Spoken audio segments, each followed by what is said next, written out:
Ya, pemirsa, berikut kami tampilkan sebagian proyek strategis nasional yang ada di Indonesia dan telah disetujui sejak tahun 2024 di era Presiden ke-7 Joko Widodo.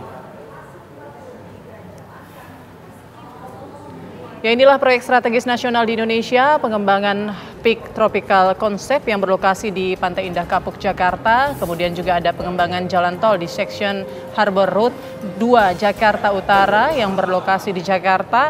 Lalu ada pengembangan kawasan terpadu di Bumi Serpong Damai atau BSD, tepatnya lokasinya ada di Tangerang Selatan, Banten.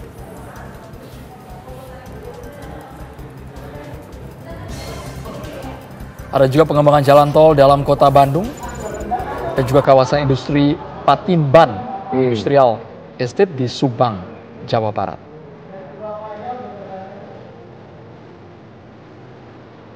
Pengembangan kawasan pesisir Surabaya, Waterfront, lokasinya di Surabaya, Jawa Timur. Ini PSN yang memang sudah digalakan sejak tahun 2024 di era Presiden ke-7 Republik Indonesia. Ada juga pengembangan kawasan industri Wiraraja dan juga kawasan industri Toa Paya Bintan.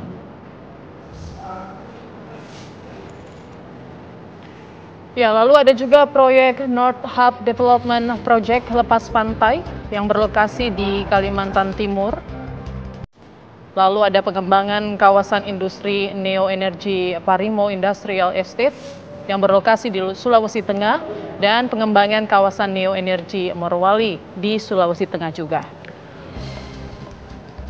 Selanjutnya ada pengembangan kawasan industri Giga Industrial Park yang ada di Sulawesi Tenggara, lalu pengembangan kawasan industri Kolaka Resource, lalu pengembangan kawasan industri Stargate Astra yang lokasinya juga sama yakni di Sulawesi Tenggara.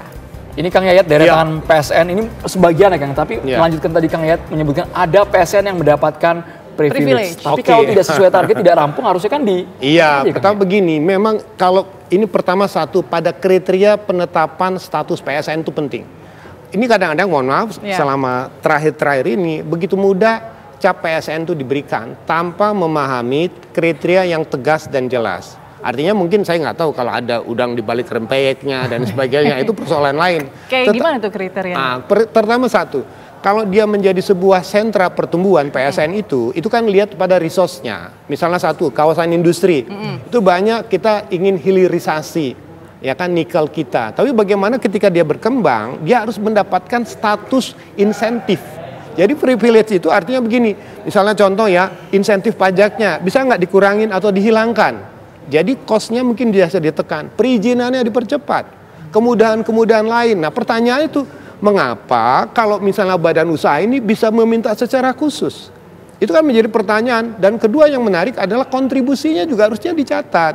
Kita kan nggak jelas ya, kontribusi apa diberikan kepada satu PSN sehingga dia diberikan status lebih mudah kepada itu. Misalnya kan contoh yang kemarin terakhir muncul kan, itu sebetulnya secara khusus kawasan itu akan dikembangkan untuk apa? Yang mana Kang yang terakhir muncul? Ya gini ya. Yang ada pagar laut ada atau pagar, mana? Misalnya contoh ada hubungannya ya. Atau ini juga. 2? Nah, misal menyebutkan PIK 2. Awalnya ketika tidak ada kasus ini, semua orang mengatakan kawasan PIK 2 itu adalah PSN. Tiba-tiba begitu ada kasus ini, oh enggak, hanya pulaunya sebagian tadi. Ini kan kesannya pemerintah itu andilau antara dilema dan kegalauan. Kenapa pemerintah itu harus begitu takut gitu? Penegasan itu kan penting. Misalnya contoh penetapan BSD juga. BSD kan juga sebetulnya sudah jelas sebetulnya sebagai kota mandiri. Tapi tiba-tiba mendapatkan kekhususan. Rupanya dua misalnya. Dia ingin mengembangkan sektor kesehatan dan sektor pendidikan. Nah kesehatan misalnya, apa privilege yang diberikan di sana misalnya? Misalnya satu, kemungkinan bisa nggak misalnya dokter asing masuk, peralatan lebih mudah, pajaknya lebih mudah. Nah itu kan menjadi percepatan kemudahan tumbuh kembangnya. Maka pertanyaannya, kontribusi pun menjadi hal penting. Tapi juga ada PSN yang tidak berkembang atau kawasan ekonomi khusus yang tidak berkembang. Misalnya contoh ya, dalam tanda kutip yang agak lambat, Tanjung Lesung. Nah sementara pemerintah sudah membangun jaringan jalan tol Merak ke Panimbang di wilayah Kabupaten Pandeglang. Ini tol investasinya gede, tapi tolnya bukan tol mata air, tapi tol air mata. Karena sepi. Nah, artinya investasi dengan itu. Makanya Pak Presiden selalu mengatakan evaluasi kembali usulan-usulan pembangunan jalan tol. Ketika kos yang dikeluarkan sama imbal balik itu tidak sebanding, maka saya sependapat perlu kita evaluasi ulang mana yang kira-kira menjadi beban ekonomi dan kemungkinan hutang misalnya, kan itu kan menjadi catatan-catatan penting buat kita. Maka saya mengatakan sudah memang tepat Presiden mengatakan mengevaluasi kembali pembangunan infrastruktur yang sedang diusulkan atau sedang ongoing. Kalau yang ongoing oke lah, tapi yang sedang diusulkan inisiatif ini baru kita coba lihat. Yang kedua, evaluasi kembali beberapa usulan yang sampai sekarang belum berkembang atau yang masih punya kasus seperti yang di Batam misalnya kan. Apakah itu perlu dipercepat atau tidak? Jadi menurut saya ada bagusnya evaluasi dilakukan untuk melihat performanya sama niat khusus dari pelaku usaha. Sebetulnya idealisme itu sama nggak dengan apa yang diharapkan oleh pemerintah? Apakah sekedar benefit atau sekedar untuk mencari sisi lain untuk mendapatkan fasilitas? Oke, baik.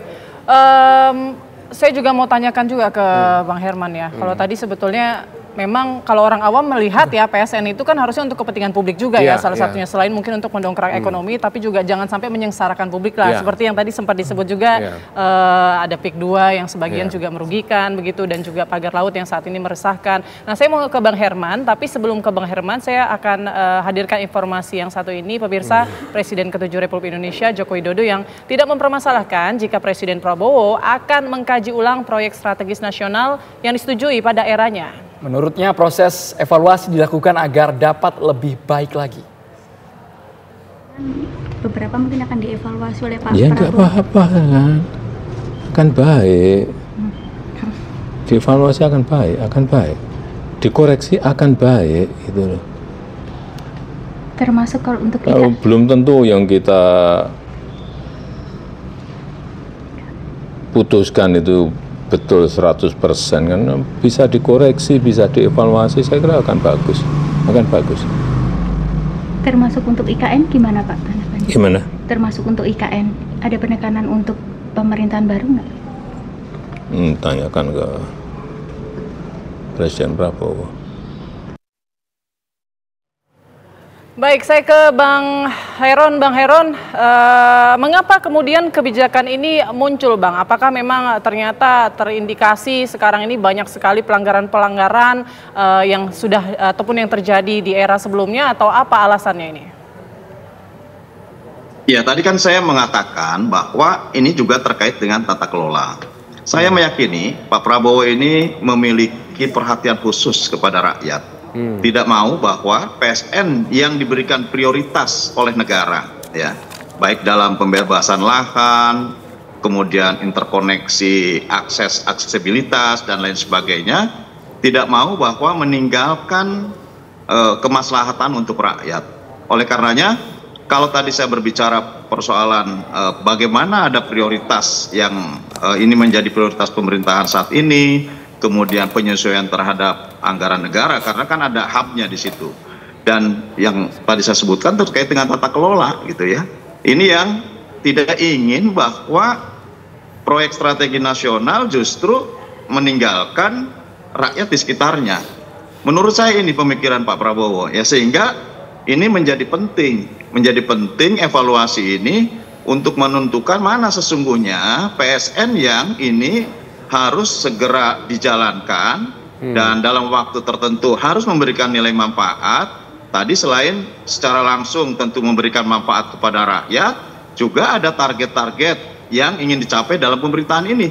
Pertumbuhan 8%. Ya dari mana pertumbuhan 8%? Kalau kemudian PSN-nya penuh dengan masalah, kemudian tata kelolanya tidak benar dan bahkan tidak mendukung terhadap pertumbuhan ekonomi, ya ini saya sepakat tadi bahwa memang harus dievaluasi. Mana yang tentu ini harus dipercepat, baik oleh pembiayaan swasta, pembiayaan badan usaha milik negara, maupun pembiayaan lainnya, terutama ya disupport oleh APBN, yang ini bisa untuk menjadikan penguatan terhadap visi dan misi Presiden tadi.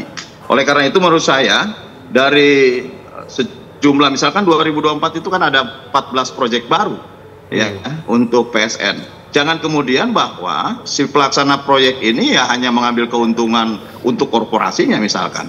Tetapi bagaimana keuntungan kepada rakyat? Ini jauh lebih penting. Inilah menurut saya dasar pemikiran Presiden Prabowo kenapa kemudian PSN harus dievaluasi. Karena dalam status PSN ini ada kekhususan-kekhususan yang diberikan oleh negara. Jangan sampai kekhususan hanya menguntungkan pihak-pihak tertentu saja. Menurut Bang Herman Hairon, sejauh ini sektor mana yang harus ditinjau ulang? Apakah pelabuhan, jalan tol, perumahan, atau kawasan tertentu? Bang Herman Hairon. Kalau melihat Pak Prabowo bagaimana menyampaikan terhadap membangun bangsa ini ke depan, hilirisasi dan industrialisasi pasti akan menjadi prioritas ya. Hilirisasi dan industrialisasi. Oleh karenanya PSN yang mengembangkan terhadap hilirisasi dan industrialisasi ini akan menjadi prioritas. Yang kedua adalah sektor perumahan rakyat. Karena kita masih backlog dari dalam hal perumahan rakyat. Oleh karenanya ada target 3 juta rumah yang harus terwujud dalam 1 tahun ini ya. 3 juta dalam 1 tahun ini tidak mudah, tidak sederhana. Oleh karenanya harus ada pengembangan yang menjadikan prioritas oleh negara. Kemudian juga proyek-proyek yang tentu mendukung terhadap kemandirian pangan atau swasembada pangan, swasembada energi, swasembada air. Ini kemasannya saya kira memang harus dalam kemasan proyek strategis nasional gitu. Karena di situ memang ada diskresi, ada kemudahan-kemudahan negara untuk bisa mengembangkan dalam kawasan itu. Nah, ini yang menurut saya semuanya akan memberikan daya dukung terhadap visi dan misi Presiden Prabowo gitu.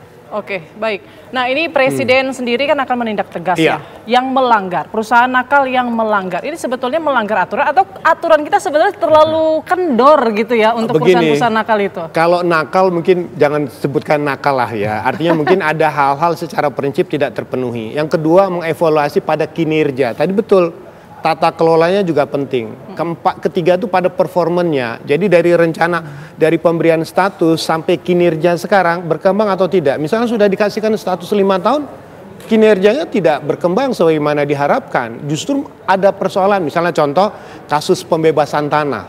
Ketika ada persoalan di beberapa kawasan dengan persoalan tanah itu, pemberian status PSN itu membuat mengganjal karena ada konflik di masyarakat itu kan menjadi hal penting. Yang kedua, misalnya pada konteks statusnya udah diberikan, daya dukung infrastrukturnya belum tersedia. Seperti contoh ya, Pelabuhan Patimban. Ketika sudah dibangun, jalannya belum terbangun. Misalnya kan kadang-kadang sekarang kan kita tahu ada bandar udara dibangun, tiba-tiba jalannya tidak ada. Ada industri dibangun, tidak didukung dengan. Nah, ini ibaratnya ada tidak sinkronisasi. Maka saya mengatakan ada bagusnya Bapak Menko pembangunan infrastruktur itu harus bertindak sebagai aktor besar untuk memetakan kembali PSN itu. Kemudian juga yang menarik adalah kalau sudah dievaluasi, so what gitu loh. Lalu apa? Apakah ditutup? Mungkin nggak mungkin kan? Dicabut itu memukul muka pemerintah sendiri. Ada distrust kan? Justru evaluasi yang harus dilakukan tadi saya pendapat tata kelolanya perlu diperbaiki nggak? Ada hal yang perlu dievaluasi nggak? Atau dikasih penalti? Ketika sudah sekian tahun tidak dilakukan, performanya tidak diharapkan. Karena ada juga PSN misalnya, mohon maaf ya, misalnya dekat Lido misalnya, sudah diberikan statusnya, jalannya dibangun tapi tidak berkembang karena modalnya dari badan usaha. Jadi kalau ternyata memang badan usaha itu tidak mampu secara performan, mungkin statusnya bisa saja dicabut. Tapi sekali lagi saya mengatakan penetapan status ini perlu lebih hati-hati karena persoalannya ada yang sudah ditetapkan tetapi performan jaringan pendukungnya tidak maksimal. Nah, satu lagi yang perlu juga kita menarik adalah dalam RPJMN ke depan ini memang kelihatannya prioritas Presiden itu pada tadi kemiskinan, pangan dan kemudian persoalan energi. Nah, kita mengusulkan ada pembangunan infrastruktur yang dipercepat untuk mendukung misalnya kawasan sentra produksi pangan. Seperti contoh ya, misalnya kalau misalnya ada estate food yang misalnya di kawasan itu, infrastrukturnya ada nggak?